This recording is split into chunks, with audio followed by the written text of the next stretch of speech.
যাই যাই তাড়াতাড়ি করে বন্ধুদের সাথে রং খেলে আসি।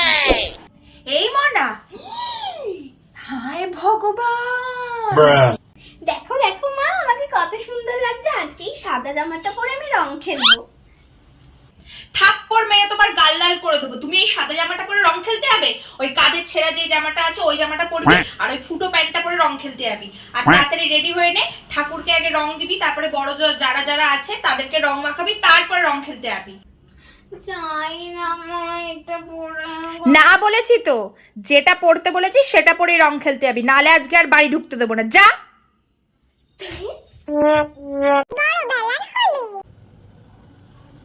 ওয়াও, এই শাড়িটা কত সুন্দর, আমাকে পরলে খুব সুন্দর লাগবে। আমি কোনোদিনও সাদা শাড়ি পরে রং খেলিনি, সবাই কত সুন্দর রং ঠং খেলে সাদা শাড়ি পরে, কি সুন্দর। আমি এবার অর্ডার করে দিই, আমি এবার সাদা শাড়ি পরেই খেলবো। এই তো শাড়িটা চলে এসেছে, এবার আমি একটা রিলস বানাই।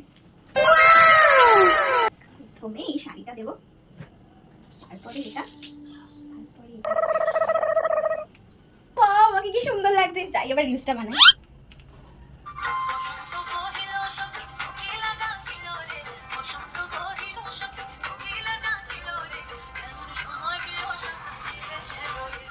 খুব সুন্দর হয়েছে, এবার পোস্ট করে দিই। ক্যাপশন দেবো, বসন্ত এসে গেছে, পোস্ট।